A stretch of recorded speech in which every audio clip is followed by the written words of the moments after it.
여러분, 에스라가 귀환하는 것이 2차 귀환이라고 여러분에게 말씀드려 그러면 다 알고 계시지 않습니까? 1차 귀환한 사람들은 고레스 왕 때 한 5만 명이 조금 못되게 귀환을 했습니다. 그들이 귀환한 이유는 다 귀환자들마다 목적이 있다고 했죠. 1차 귀환자들은 성전 건축, 성전을 무너진 성전을 재건하기 위해서 왔어요. 그들이 여러 가지 방해 공작임에도 불구하고 그들은 성전 재건을 비로소 하나님의 은혜 가운데 완공했습니다. 그래서 성전 재건을 완공한 다음에 그들에게 주신 은혜가 막 축복이 막 쏟아질 줄 알고 고생을 다 했건만 당장 눈앞에 보이는 현실적 축복이 그들에게 임하지 않자 그들은 조금씩 하나님에 대해서 반항하기 시작했습니다.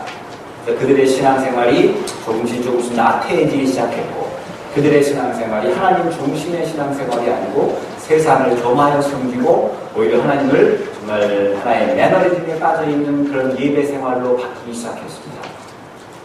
그들이 얼마나 하나님을 우습게 여기고 신앙생활을 했냐고 하면 우리 말라기서에서 하나님이 그 말씀을 하시지 않습니까? 누가 손과 발이 있는 사람은 나를 위해서 이 성전문을 닫아줬으면 좋겠다. 정말 너무 가슴 아픈 얘기예요. 하나님, 손이 있는 사람이 있으면 누가 이 성전문을 좀 닫아줘라. 왜냐하면 이 가증한 백성, 하나님이 본인 백성을 가지고 가증한 백성들이에요. 이 가증한 백성들의 저 헛된 예물을 내가 받는 것이 정말 지겹다.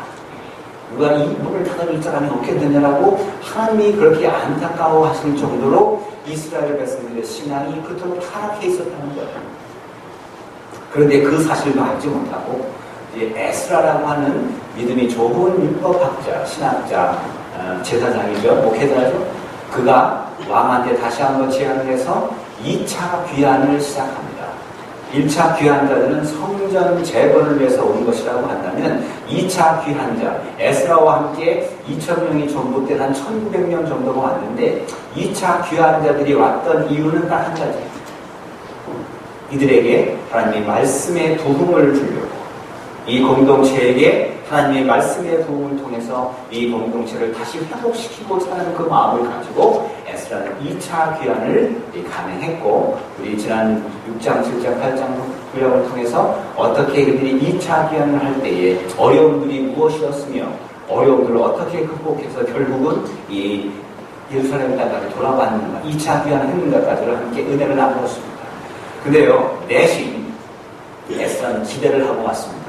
이 백성들이 성전을 짓고 힘들어할 텐데 이들이 하나님의 말씀의 부흥을 이루면 이제 성전의 부흥과 말씀의 부흥이 함께 이루어져서 통전적인 부흥이 이루어질 것이라고 기대하며 왔는데 이 백성들의 신앙생활과 이 백성들의 마음밭을 보니까 너무너무나도 황폐해 있고 이들의 마음은 하나님의 은혜를 사모하기보다는 너무나도 예수님의 패를 돌짝박 같은 마음으로 이 백성들의 마음이 변해 있고 또한 이 백성들의 마음을 보니까 이 백성들이 한 명 한 명마다 하나님과 교통하는 것보다는 각자들 다 숨어있는 죄들을 하나씩 가지고 있다는 거예요.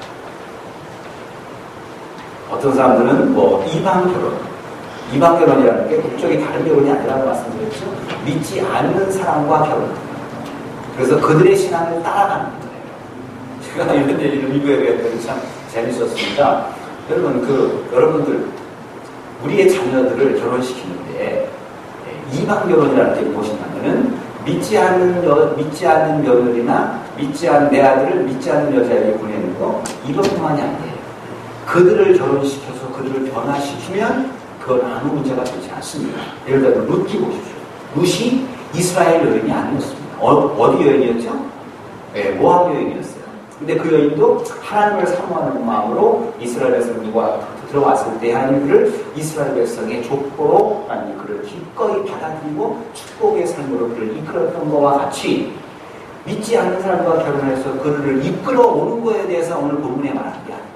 그들과 결혼해서 그들의 신앙을 따라가 버린다는 거예요. 일부에 그때 이런 얘기를 했어요. 제가 시험 들지 말라고 물어봤는데 어느 분이 한번 여러분들 이런 말 하면 좀 그럴 거예요. 제가 한번 그냥 저를 해드릴게요. 우리 큰딸이 만약에 시집을 간다고 합시다. 누구한테 같이 모르겠지만. 근데 시집을 간다고 했을 때 믿음 좋은 어떤 사람을 데리고 왔다면 저는 그 친구하고 기꺼이 뭐 잘생기고 못생기고 뭐 돈을 많이 벌고 들고 떠나서 믿음 좋은 청년이면 나 오케이 할 것 같아요. 근데 갑자기 둘 딸이 어떤 결혼한다고 남자를 데리고 왔는데 글쎄 박수무당을 데리고 왔어요. 그러니까 예를 들은 거야. 예를 들어서 박수무당. 당신이 누구요? 그러니까 나는 정도령이요. 이거 왔는데 박수무당이에요. 그래서 이제 나한테 뭐 억지를 갔는데 안녕하십니까 하면서 주머니에서 뭘 꺼내. 방울소리 또로로로 방울 흘리면서 만약에 그런 결혼을 내 딸이 한다고 하면 그걸 내가 시키겠어요. 일부 예배 때 제가 똑같은 비슷한 얘기를 들어서 여쭤봤더니 부녀지간에 인연을 끊어야죠 그러시더라고요. 예. 여러분 자식 이기는 부모 없다고 그랬지만 그런 경우에는 저도 부녀지간을 끊을 겁니다. 이게 뭐 하는 거예요 도대체? 영원히 달린 문제인데. 그래가지고 좋아요. anyway. 그래서 만약에 결혼을 해서 그 친구가 내 딸과 결혼하면 너의 그 모든 잘못된 그 무당 생활을 청산하고 교회 잘 다니며 세례받고 이제 집사, 권사, 장로가들도 열심히 신앙생활 하겠다 라고 하면은 글쎄 그것도 참 끝까지 결혼할 때 마음하고 한 달에 마음 틀리니까 고려하겠지만 그렇게 예수 믿고 자기가 회심한다면 고려해 볼 수도 있겠어요. 그런데 끝까지 자기는 그 생활을 유지하면서 내 딸을 데리고 간다고 하면 내 딸은 졸지에 뭐가 되는 거예요?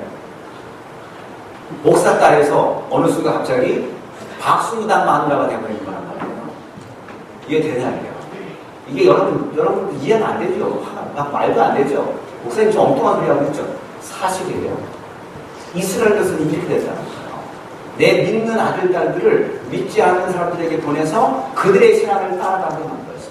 이스라엘 백성들이 하나님을 믿는다고 하더니 하나님 믿지 않아요. 지금 바알을 따르고 있고 아세라를 따르고 있어요. 일부 예배는 교회 하나님 나라에서 예배 드리고 끝나고 오후 예배는 어디가 드리는지 아십니까? 바알 신전에 가서 예배를 드립니다.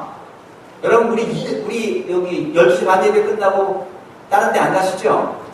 가서 집에 가서 받은 은혜 나누시잖아요. 근데 만약에 여러분이 저녁에 절에 가서 법회에 참석한다고 해보십시오. 말이 되는 소리입니까? 우리도 이해가 안 되잖아요. 근데 그런 일들이 이스라엘 백성들 사이에서 잘 나고 있다는 거예요. 너무 흔한 거예요.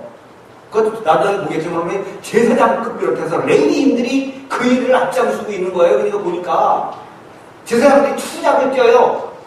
교회에서 설교하고 저녁에 절에 가서 인사말하고 이런 짓거리들 하고 있는 거예요. 이때 에스라가 너무나도 화가 나서 가슴이 아픈 거예요. 그래서 에스라가 너무너무 아파요. 에스라가 왜 마음이 아프냐면 가장 안타까울 때가 너무 언제인지 아십니까? 환난과 연단을 거친 후에 이 백성들의 신앙이 하나님 우리에게 환난과 연단을 주신 이유가 뭐예요? 우리의 믿음을 더 업그레이드 시키려고 환난과 연단을 주신 거거든요. 환난과 연단을 받았는데 믿음이 정신 차려서 믿음이 더 업그레이드 된 것이 아니고 환난과 연단을 받은 다음에 믿음이 옛날보다 더 못한 믿음으로 떨어졌을 때에 목회자가 그럴 때 제일 가슴이 아파요. 여러분도 마찬가지. 어려움이 닥쳤을 때 그거는 위해서 기도합니다. 하나님 저 어려움을 잘 극복하고 믿음의 용사, 믿음의 거목이 되게 해주세요. 그래가지고 잘 극복해서 믿음이 조금씩 살아시는 분들이 계셔요. 그런데 어느 분들은 연단이 오니까 갑자기 내가 언제 믿음이 있었냐는 식으로 안 믿는 때보다 더 팍 믿음이 떨어질 때 너무나도 가슴이 아파요. 오늘 본문의 에스라가 똑같은 마음이었을 거예요. 하나님 이 백성들이 어떻게 포로 귀환을 했는데 그 지난 어떻게 정말 그 많은 방해 공작 속에서 어떻게 하나님의 성전을 재건했건만 지금 이들에게 하나님의 말씀을 부흥을 주려고 왔더니 이들은 맨날 믿음이 없을 때 바벨론 포로로 끌려갈 때의 믿음보다 더 못한 형식적인 믿음으로 그들은 아예 그냥 하나님 그때보다 지금이 더해요. 이 백성들이 지금은 또 곰팡이 놓은 떡을 막 갖다 놓고 막 이랬거든요. 여러분 내가 곰팡이 무슨 떡 주면 여러분 잡수겠어요?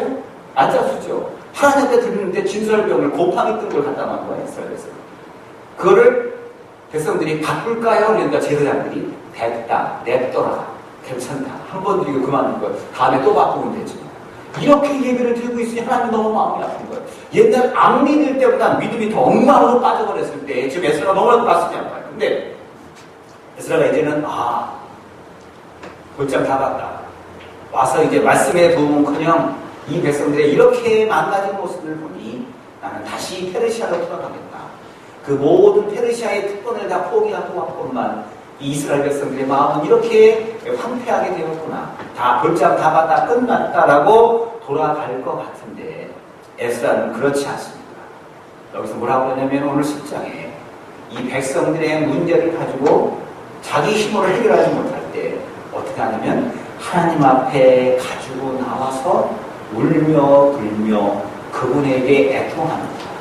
뭐라고요? 먼저 하나님 앞에 나와서 울며 애통한다.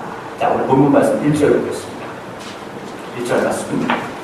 에스라가 하나님의 전 앞에 엎드려 울며 기도하며 죄를 자복할 때에 많은 백성이 심히 통곡하며 이스라엘 중에서 백성의 남녀와 어린아이의 큰 무리가 그 앞에 모인지라. 오늘 에스라가 너무 마음이 아파서 막 우는데 재밌는 거는요, 이 에스라가 이 문제를 가지고 먼저 백성들을 가지고 시시콜콜 찾아가서 그들을 향해서 6대1로 단판 짓지 않았다는 거예요. 에스라는 지금 알아요. 이 백성들 가운데 제사장 중에서 누가, 레위인 중에서 누가 지금 여러 개 하나님을 떠나 있는가를 알고 있어요. 그래서 저 같으면 가서 직접 권면할 것 같아요. 당신 그러면 안 돼. 빨리 예수 믿어야지. 다시 돌아와야지. 이렇게 해야 될 것 같아요. 저 같으면. 근데 에스라는 그 마음이 있음에도 불구하고 무엇을 먼저 했냐면 하나님 앞에 꿇어 엎드렸다는 거예요. 사람과 먼저 단판 짓지 않고 이 문제를 꼭 하기 전에 제일 먼저 시작하는 게 뭐냐? 기도를 먼저 앞섰다는 거예요. 아멘이십니까? 네. 여러분, 우리는 어떻죠? 문제가 닥치면 일단 질러보죠. 그 일을 질러본 다음에 안 되면 그 다음에 뭐 합니까? 딴 사람 얘기하지 마시고 그냥 우리 얘기하면 돼요. 일단 질러보시고 안 되면 그래도 안 되면 어떻게 해요? 그 다음에 우리 기도하는 경우가 많잖아요. 근데 뭐예요? 먼저 기도 먼저 해야 된다. 이건 아주 우리 신앙생활이 이제 습관화가 돼야 됩니다. 여러분. 아침에 제일 먼저 눈 뜨면 뭐 하세요, 여러분? 예, 일부 예배 때는 뭐 하니까 기도합니다. 그런 분도 있고, 주기도문을 외우면서 시작합니다. 이런 분도 계시는데, 우리 입에 들면 아무도 아무 말도 안 해요. 잠 깨자마자 뭐예요? 예. 우리 잠 깨자마자 사람들도 우선순위가 있잖아요. 뭐 기도를 하든지, 뭐 주기도문을 외우든지, 아니면 뭐 커피 먼저 마시는 분도 있고, 잠 깨자마자 화장실을 달려가는 사람도 있고, 양치를 하는 분도 다 있다. 뭐든지 처음에 깨서 시작하는 우선순위가 있는 것처럼요, 우리 신앙생활의 최우선순위는 뭐냐? 어려움이 닥치고 뭔가 문제가 생겨서 제일 먼저 해야 될 것이 뭐예요? 기도 먼저 하는 거예요. 기도 먼저 할 때에 이것을 통해서 하나님께서 움직여 주신다는 거예요. 하나님께서 움직여 주시고 그분이 손길을 통해서 바삐 역사하셔요. 바삐 역사하시는데 그분이 보이지 않는, 정말 그분의 인비지블 핸드로 우리에게 역사하시는 경우도 있지만, 하나님 우리가 먼저 기도하고 어떤 일을 시작할 때에 기도하는 가운데 하나님께서 우리에게 도울 자들을 붙여주십니다. 신기하게 하나님은요, 우리가 기도하거나 어떤 문제가 닥쳤을 때 하나님과 기도하면 하나님께서 본인이 직접, 정말 급할 경우는 직접 개입하셔서 그 문제를 해결해 주시는 경우도 종종 있어요. 그러나 어떤 때 대부분 한 70, 80%는 어떠냐면 하나님께서 도울 자들을 붙여서 그들을 통해서 하나님의 손길이 역사되어지는 경우도 있습니다. 또 어느 유명하신 학자는 이런 얘기를 했잖아요. 이건 불경한 말이 아닙니다. 하나님은 손이 없으시기에 사람의 손을 사용하셔서 하나님 당신의 일들을 해놨습니다. 하나님은 발이 없으시기에 사람의 발을 사용하셔서 하나님의 위대한 일들을 해나십니다. 그래서 그 목사님이 뭐라고 하냐면 하나님의 손으로 하나님의 대안이 출애굽할 때는 누구였어요? 모세였습니다. 이런 얘기를 아주 미국 목사님이 할 수 있어요. 하나님은 손이 없으시기에 사람의 손을 사용하셔요. 마찬가지예요. 지금 에스라가 하나님과 울며 막 기도할 때 하나님께서 알았어, 내가 이 백성들을 그냥 샥 하고 그냥 둘째의 마음을 싹 바꿔주시는 것도 할 수 있겠지만서도요, 하나님 오늘 뭐라고 말씀하시냐면 에스라가 기도할 때에 하나님께서 도와줄 사람과 붙여줄 사람들을 붙여요. 울면서 기도하니까 막 모여들기 시작하는데요, 보니까 에스라가 혼자만 울며 기도하는 게 아니고 함께 이 백성들의 문제를 안타까워하면서 함께 울며 기도하는 사람들이 있었다는 거예요. 그 중에 특별히 어떤 사람이 있었냐면 스가냐라고 하는 사람이 있습니다. 우리 2절 말씀을 한번 보겠습니다. 2절 말씀. 엘람 자손 중 여히엘의 아들 스가냐가 에스라에게 이르되, 몰려든 사람 중에 한 명입니다. 즉 에스라가 무엇을 할지 몰라서 절망 가운데서 기도하고 있는데 하나님은 스가냐를 보내서 말씀을 주시는데요. 이건 스가냐가 하는 말이 아니에요. 누가 하는 말입니까? 스가냐를 통해서 하나님께서 말씀하시는 경우예요. 에스라에 이르되 우리가 우리 하나님께 범죄하여 이 땅 이방 여자를 취하여 아내를 삼았으나, 그 다음 말씀이 중요합니다. 뭐죠? 이스라엘에게 오히려 소망이 있나니. 그래요. 에스라는 지금 이 백성에게 소망이 없다고 생각해서 낙심과 절망하면서 정말 하나님 앞에 울며 기도하고 있는데, 스가냐라는 사람이 와서 뭐라고 하냐면, 에스라 선지자님 뭐 하십니까? 지금 낙심과 절망하고 있지 마세요. 이 백성이 당신이 보기에 그런 것 같지만 하나님 보시기에 오히려 이 백성은 오히려 절망이 아니에요. 이 백성이 오히려 소망이 있습니다. 소망을 가지세요. 힘을 내세요. 힘을 내세요. 힘을 내세요. 힘을 내라고 말하는 거예요. 지금 힘을 내요. 야, 하나님께 때때로 그렇더군요. 맞아요.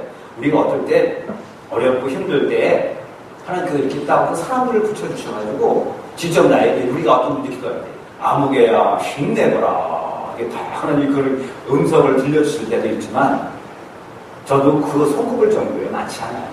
그러나 종종 사람들을 통해서 우리 마음속에 기쁨과 어떤 하나님께서 대신 하나님의 손이 없어서 손을 사용하시고 우리의 발을 사용한 것처럼 우리 믿음의 사람들의 입을 통해서 우리에게 힘과 능력과 어떤 재충전의 모습을 주시는 경우도 종종 있어요. 제가 어려울 때요, 어릴 때 너무 힘들잖아요. 그래서 자주 나도 모르게 축 처져 있을 때가 있었는데요. 근데 참 이미지 관리를 잘 해야 되는데 처진 모습이 보였나 봐요. 한번 얼마 됐을 때 일부 예배 끝나고 났는데 어느 분이 정말 이렇게 평소에 저별로 아주 가까운 분도 아니셨어요. 굉장히 가까운 분은 아니셨는데 일부 예배 끝나고 내가 이제 성경책 차에다 두고 이제 뭐 좀 꺼내려고 샀는데 갑자기 뒤에서 목사님 하고 저를 부르시더군요. 예. 그러니까는 힘내세요. 하나님이 함께 있잖아요. 하고 가시는 거예요.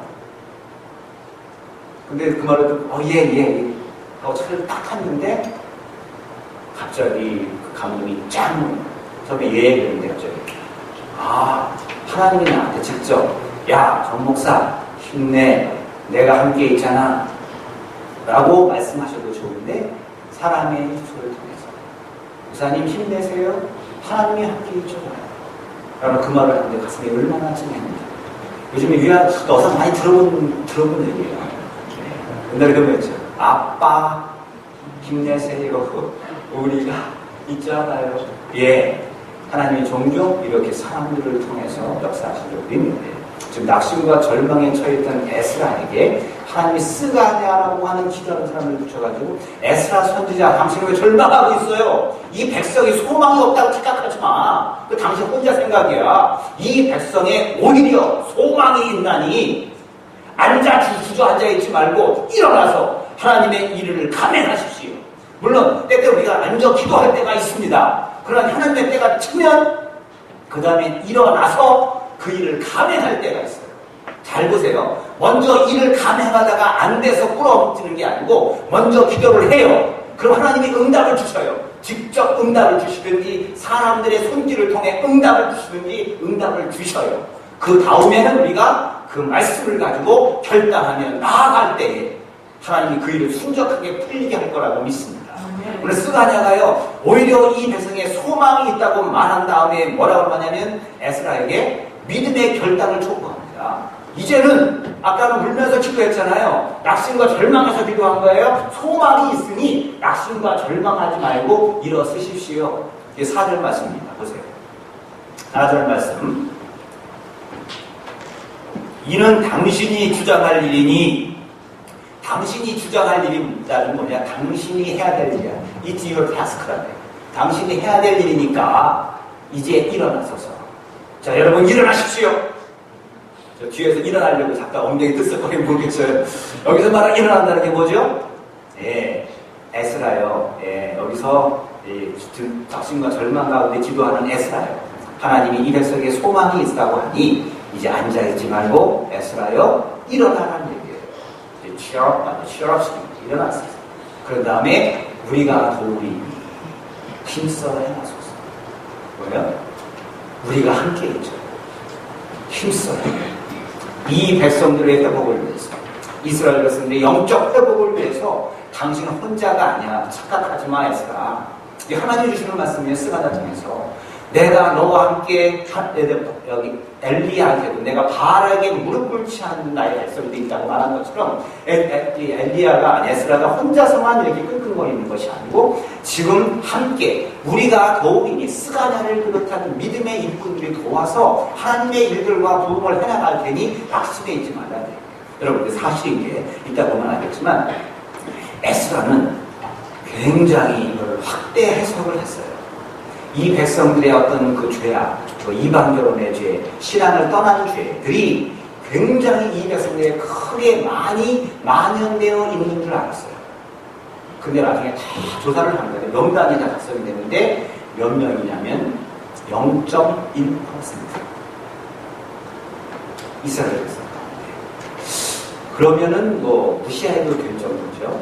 어쨌든 그 작은 0.1%를 하나님이 에스라를 통해 발견케 하시고 그 0.1%를 제함으로 말미암아 이제 순도 100%의 하나님의 백성의 부흥의 불길로 인도하셨다는 사실입니다.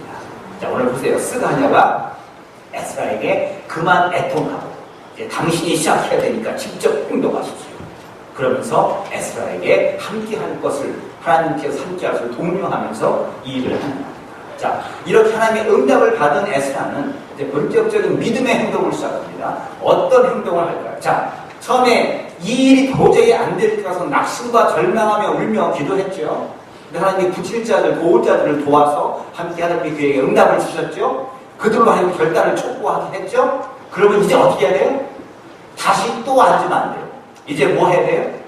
이제 움직여야 돼요. 여러분 잘 보세요. 우리는 기도할 때가 있고 움직일 때가 있습니다. 꿇어 엎드릴 때가 있고 깃발을 들고 뛰어갈 때가 있습니다. 성경 볼 때가 있고요. 기도할 때가 있습니다. 근데 우리는 종종 보면은 성경 보자 그러면 눈 감고 있는 분이 계시고 기도하자 그러면 눈 뜨고 성경 읽는 분이 계시거든요. 마찬가지. 하나님의 때는 탁탁 있어요. 지금 에스라가 이제는 울며 기도하면서 낙심과 절망 가운데 있었지만 이제는 일어나서 하나님의 일을 해야 되는데 에스라가 그런 결단을 갖고 어떻게 이제 본격적인 이 백성의 부흥과 회복을 위해서 어떤 기도를 해야 하는가에 대해서 에스라는 오늘 세 가지 행동을 합니다. 첫째, 하나님의 말씀을 붙드는 자들에게 하나님 앞에 맹세하도록 합니다. 자, 5절 말씀 보겠습니다. 5절 말씀. 맹세하게 합니다. 5절 말씀. 우리 5절 말씀을 우리가 함께 보겠습니다. 우리 함께 읽을까요? 시작. 이에 에스라가 일어나 맹세하게 하매 우리가 맹세합니다. 아멘.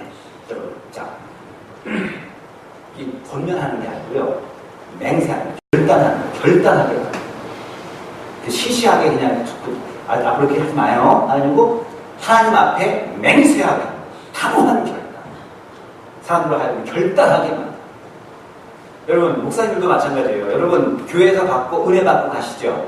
항상 여기다가 쏟아놓고 가시나요? 아니면 집에까지 갖고 계시나요? 갖고 가시나요?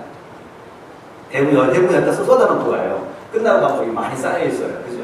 근데 많은 분들이 예를 들어가지고 집에까지 갖고 가시는 분들이 썩 많지 않습니다. 예를 들어가지고 말씀을 보다가 뭐 우리가 버려야 될 죄악들 하시다가 뭐 분노, 혈기 이런 거 있다고 합시다. 아, 하나님 내가 분노와 혈기 버려야지 하고 딱 은혜 받고서 입을 담당 나갈 때에 대부분 쏟아놓는 분도 많고 그리고 차까지 가져가는 분도 계세요. 차문을 딱 열고 타요. 그 더워. 에이그 더워. 그러다 보면 또 분노가 되고 있어요. 거기까지 좋아. 그래도 좀 남아있어요. 앞에 이제 가다가 좌회전하려고 보니까 저 차가 그냥 휙 지나가. 어떻게 해요? 갑자기? 차가 막 확 그냥 끼어들거나 손 들어오면 어떻게 해요? 성질나죠. 그럼 어떻게 해요? 여러분, 지금 그래요? 눈이 막 이렇게 흘러잖아요. 그러면 술지에 그 혈기가 나기 시작하는 거예요. 그러다 뭐 집에 가면 또 혈기가 그대로 나가지고 오늘 뭐 말씀이 뭔지 기억도 안 나는 경우가 참 많아요. 그런데 오늘 에스라는요, 이 백성들이 단순히 감동만 가지고 어떤 믿음의 감동만 가지고 끝나는 게 아니고 결단하게 만든다. 맹세하게 만들어요. 제가 예전에 목회 시작할 전도사 시절에 목회할 때 우리 장로님 한 분 이런 얘기를 했어요. 제가 목회 나갈 때 저한테 근사한 한국의 롯데부페 거기 근사한 데 가서 저녁을 사주시면서 이제 저희들을 위해서 기도해 주면서 성경 말씀을 하나 이렇게 주시고 전도사님 앞으로 방금 목회할 때는 이 말씀 붙잡으세요. 여호수아서 1장 말씀을 싹 쓴 걸 주시더라고요. 그러면서 그분이 나중에 나와서 자기 탈을 타고 하면서 재밌는 얘기를 해요. 근데 그 말이 참 지금도 기억이 나요. 목사님, 전사님, 목사님 중에서는 세 분이 있습니다. 세 부류가 있습니다. 그런데 예? 그분은 아주 굉장히 교회를 모태신앙이셨고 굉장히 교회를 잘 섬기시던 장로님이에요. 사법연수원장까지 하실 정도로 굉장히 사회에서 등남 높으신 분이에요. 근데 그분이 세 가지의 목사님들의 부류를 말씀하시더라고요. 첫째, 어떤 부류가 있냐면요, 목사님들께서 설교를 하시는데 본인도 무슨 말인지 모르고 듣는 사람도 무슨 말인지 모르게 설교하시는 목사들이 있습니다. 저는 이 부류인가요? 이건 아니에요. 이거 들었어요? 그러면 두 번째 부류는 설교는 그가 기가 막히게 살았는데 감동만 주는 목사가 있습니다. 그러니까 목사님이 설교를 주시는데 설교 잘한다. 그래서 잔잔한 감동을 주시는 목사가 있대요. 근데 이런 목사들만 돼도 중대형교회 목사를 할 수가 있고요. 그런데 본인이 60평생을 사시면서 모태신앙부터 3대째 생을 정하면서 자기가 아는 정말 훌륭한 목사님은 누구냐? 잔잔한 감동 주는 것 가지고 합니다. 양떼들의 삶의 가치관을 바꿀 수 있는 목사. 아멘. 이쪽은 왜 아직 한 명도 안 해요? 양들의 삶의 가치관을 바꿀 수 있는 목사. 삶 가운데 신앙적 결단을 요구하는 목사. 그러니까 성경 얘기 플러스 삶의 적용을 함께하는 말씀 앞에 통에 자국하고 말씀 앞에 바로 승리로 결심하는 이런 성도들의 가치관을 바꾸는 목사가 정말 훌륭한 목사인데 전사님은 이 마지막 목사님이 되시기를 바랍니다.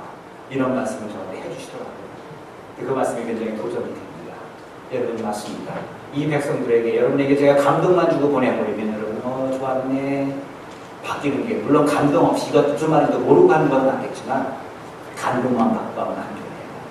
우리 삶 가운데 정말 십자가 앞에서 울며 떨며 부르짖고 결단하며 회개하는 이 믿음의 결단들이 있는 예배와 설교가 될 때에 이게 진정한 하나님의 살아있는 우리 삶의 가치관이 변화되는 그런 예배와 그런 설교가 될 줄로 믿습니다.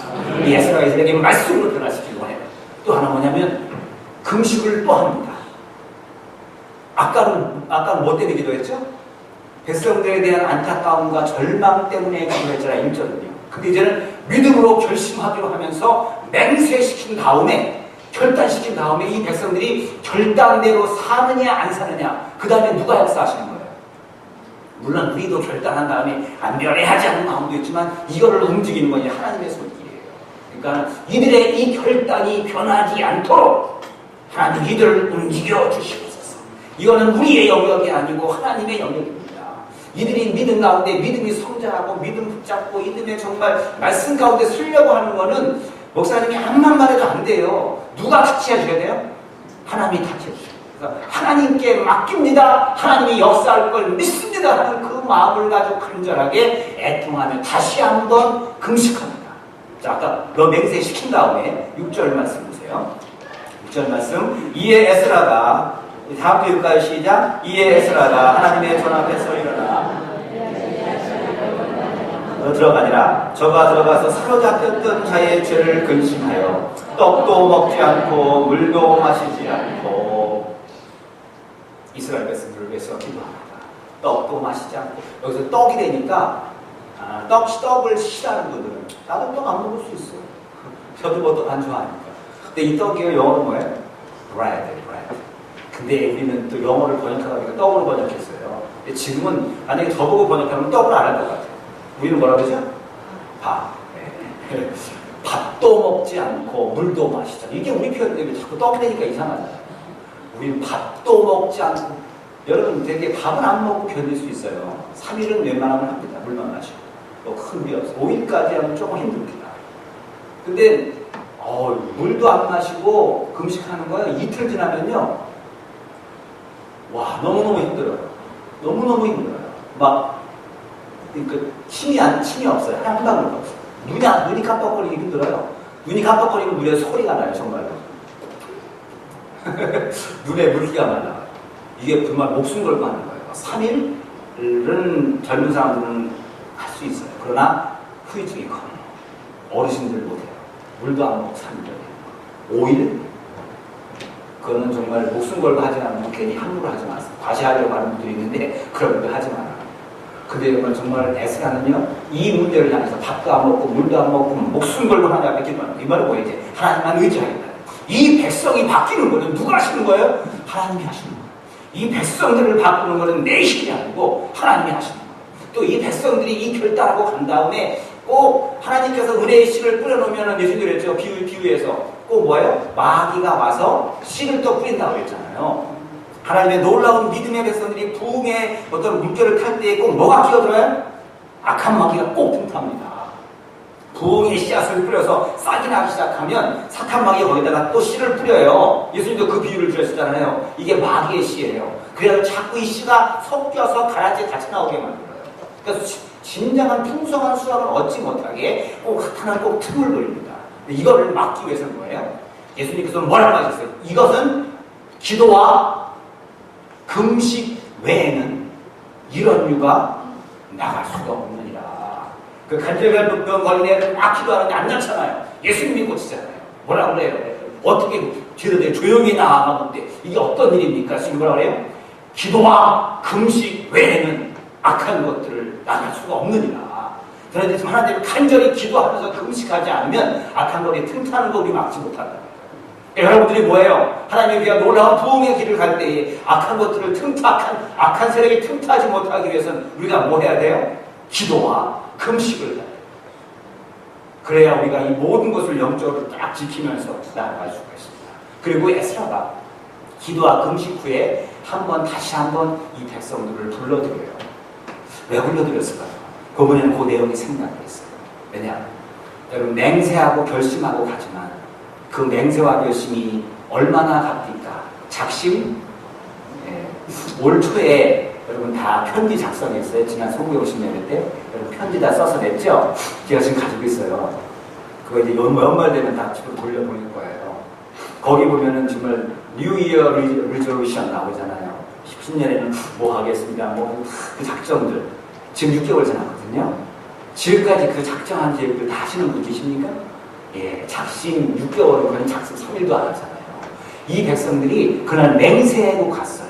그러니까 에스라는 하나님 이 백성들이 이 맹세가 헛되지 않게 해주세요 기도했는데 이 백성들이 갑자기 갔지만 삶이 안 바뀌어요. 맹세하고 갔으면 결단해야죠. 그리고 행동으로 옮겨야죠. 근데 안 바뀌어요. 울며 갔어요. 은혜 받았어. 울며 갔어요. 그래서는 갔으면 그 울며 회개했던 그 내용을 행동으로 옮겨야죠. 회개가 뭐라고요? 회개가 우는 거. 맞아요? 울고 개자가 뭐예요? 도돌이 길 개자예요. 울면서 뭐예요?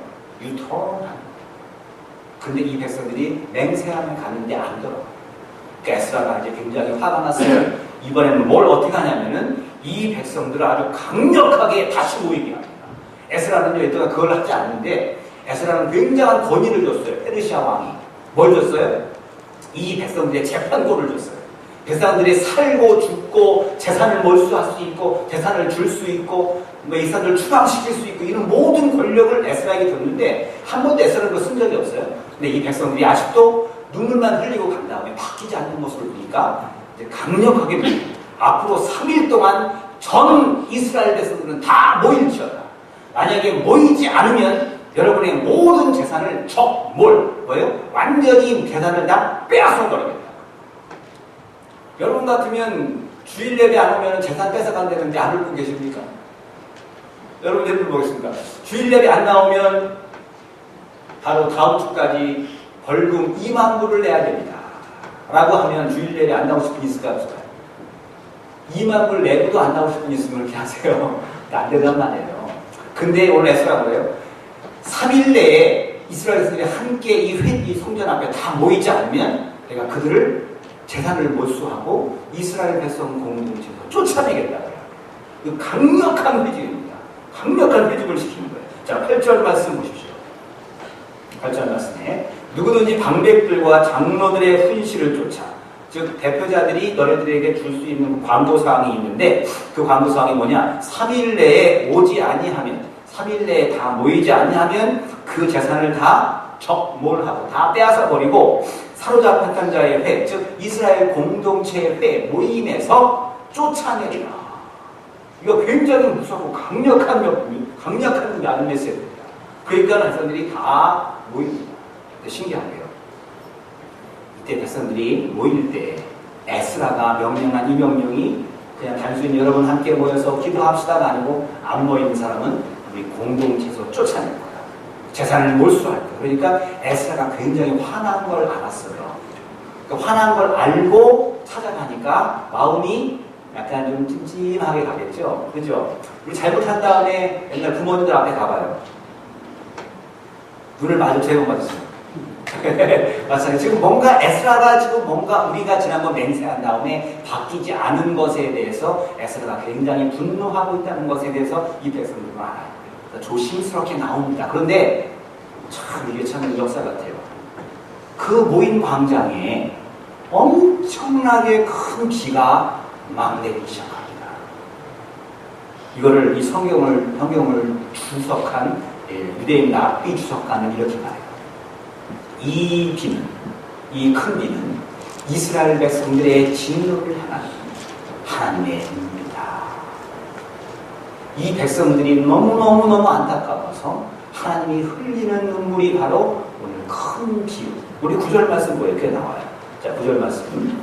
유다와 베냐민 모든 사람이 3일 내에 예루살렘에 모이니까 모였습니다. 때는 9월 20일이라. 무리가 하나님 전 앞에 광장에 앉아서 이 일과, 즉 자기들이 잘못한 일과 큰 비를 인하여 떨더니 뭐 했다고요? 비 때문에 이 비가 누구라고요? 하나님의 눈물이라고. 여러분 보세요. 우리를 향해서 흘리는 하나님의 눈물이 이 비라고 생각해 보십시오. 옛날 부르는 이런 찬양이 있지 않습니까? 창문 두드리며 비가 오네. 다 뭐죠? 눈물의 비. 1980년대 찬양인데요. 눈물의 빗줄기 나를 위하여 하면 다음 찬양인데요. 창문 두드리며 비가 오는데 이 비가 뭐라고요? 나를 위해서 흘리는 주님의 눈물. 이 백성들을 회개시키기 위해서 이 공동체 광장에 모였는데 하늘에서 엄청난 비가 내리기 시작합니다. 이건 하나님께서 이 백성들에게 흘리는 하나님의 눈물이라는 것을 알고 이제 백성들이 처음에 맹세했다가 또 체인지 많이 했어요. 에스라가 목숨 걸고 금식하는데 이거 금식하나 보다. 그런데 그래도 안 바뀌어. 에스라가 너네 안 그러면 재산 정몰할 거야? 다시 나와요. 근데 그 모임 속에서 비가 오면서 에스라가 울면서 설교를 합니다. 그게 10절 11절 말씀인데 그 말씀은 제가 안 읽을게요. 에스라가 너네들 왜 이러니 이 백성들아, 하나님이 우리를 다시 회복시켰건만 우리가 왜 이렇게 되었는가에 대해서 너희들이 있던 이방교를 다 버려버리고 하나님 앞에 우리들의 숨은 죄들을 다 끄집어내놓고 하나님 앞에 정말 우리 다시 씁시다. 그래서 에스라가 막 울면서 막 말을 했더니 에스라의 눈물과 하늘에서 내리는 큰 비의 하나님의 눈물과 이 모든 눈물이 어우러져 가지고 드디어 이스라엘 백성들이 이제 비로소 결심합니다. 여러분, 우리가 마음에 결심하고 금방 까먹어요. 이거 뭐 끊어야지 쉽게 끊어집니까? 또 안 끊어지잖아요. 근데 마찬가지로 우리가 쉽게 바뀌는 사람들이 아니에요. 근데 정말 누가 나를 위해 정말 기도하는 거 알면 그 감동이 오면 이게 다 끊어지고, 정말 예수님이 나를 위해 십자가에 돌아가신 그 사랑이 깨달아지면 내가 추구했던 그 모든 것이 얼마나 헛된 게 이제 발견되어져요. 그러니까 바뀌는 거예요. 사람을 바뀌는 건 정말 사랑밖에 없다는 거예요. 이 백성들이 이제 이 앞에서 이제 드디어 결심합니다. 이제 좋습니다. 이제 우리 행복할게요. 이제 정말 바뀔게요. 이제 정말 바뀐다니까요. 왜 하면 안 하세요? 맡길게요, 이제. 네. 예. 정말 결심하겠습니다. 말로만 아니고, 그냥 탁 내뱉는 정도의 그냥 립 서비스가 아니고, 정말 우리의 삶 가운데 진정한 변화와 진정한 회복을 꿈꾸며, 그러니까 진정 우리 속에 있는 숨은 죄, 뭐 이방 결혼이나 기타 등등 하나님이 기뻐하는 모든 죄들을 다 버리겠습니다라고 회중들이 결심하면서 이제 앞에 나옵니다. 자, 이제부터 이 부흥이 시작돼요. 그러면서 이 백성들이 나오는데 어떻게 나오냐면요. 우리가 18절부터 44절까지는 굉장히 긴데 사람 이름만 나와요. 이 이름이 뭐냐? 어떤 이름이냐? 자기들이 명단을 제출합니다. 잘못한 사람들이 자기 이름하고 명단을 제출합니다. 자, 예를 들어가지고 제가 이름 안 들래. 그냥 하는 거예요. 근데 누구라도 장로님 들어서 어른이 하시래. 그래서 전조도 장로님, 뭐라고 할까? 뭐 제가 있을 거 아니에요? 전 목사, 제 있을 거 아니에요? 우리 죄. 자기들이 스스로 명단을 작성한 거예요. 죄의 목록을 전종서 장로, 죄목, 정청훈 목사, 죄목, 해가지고 자기들이 써서 갖다가 낸 거예요. 이거를 에스라 킵하고 계시고, 그때 우리가 정말 이 죄를 버렸는가, 안 버렸는가를 체크하라는 거예요, 체크. 이제, 여러분 같으면 자기 이름과 죄 목록을 제출할 자신 있으십니까? 못하죠. 못한 사람이 있어요. 4명이. 우리는 못해. 4명이에요. 우리는 끝까지 잘못한 거 없어 하면서 함께 회개의 부흥의 불길이 그러는데 4명만 거기서 보이콧합니다. 이 자기 명단 작성과 죄의 목록을 제출하는 이거를 4명만 거절해요. 자, 4명이 누구냐면 15절 말씀에 나와 있네요. 15절 말씀에 보시면 우리 함께 읽을까요? 15절에 오직 시작 오직 아살의 아들 요나단과 디과의 아들 아스야와 일어나 그 일을 반대하고 다음에 누구죠? 무슬람과 레이서라는 싹그네가 저희를 돕더라. 이 돕다는 얘기는 반대하는 쪽에 도왔다는 얘기예요. 즉 이스라엘 백성들 전체가 다 이 본격적 회개운동에 참여했는데 요나단과 야스야 얘네들 자기 이름만 욕되게 되면 괜찮아. 뒤에 뭐예요? 아버지 이름까지 하고 이 아사엘의 아들, 아사엘이 먼저가 있어요. 아버지 이름까지 욕되게 돼서 이 4명이 이렇게 됩니다. 만약에 지금 에스라는 엄청난 권력을 가지고 있어요. 즉 이 백성들을 살릴 수도 있고 죽일 수도 있고 쫓아낼 수도 있고 재산을 몰수할 수도 있어요. 만약에 우리가 에스라 같은 힘이 주어졌는데 이렇게 반대하는 사람이 있다면 여러분들은 어떻게 하시겠습니까? 이 힘이 있는데 반대한다면 가서 뭔가 퍼니시먼트를 줘야겠죠. 너 재산을 뺏어 쫓아내 이럴 텐데 에스라는요 힘이 있음에도 불구하고 이 명단만 기록하고 이게 더 무서운 거예요. 이게 더 무서운 거예요. 가서 차라리 한 대 줘박는 게 괜찮지. 우리 옛날에 잘못했을 때요 아버지가 한 대 줘박는 게 편하잖아요. 아버지가 아무 말씀도 안 하고 천장만 바라보고 계시면 미치는 거예요. 그래서 오늘도 마찬가지예요. 이 4명의 명단을 기록하고 그들에게 아무런 퍼니시먼트를 주지 않습니다.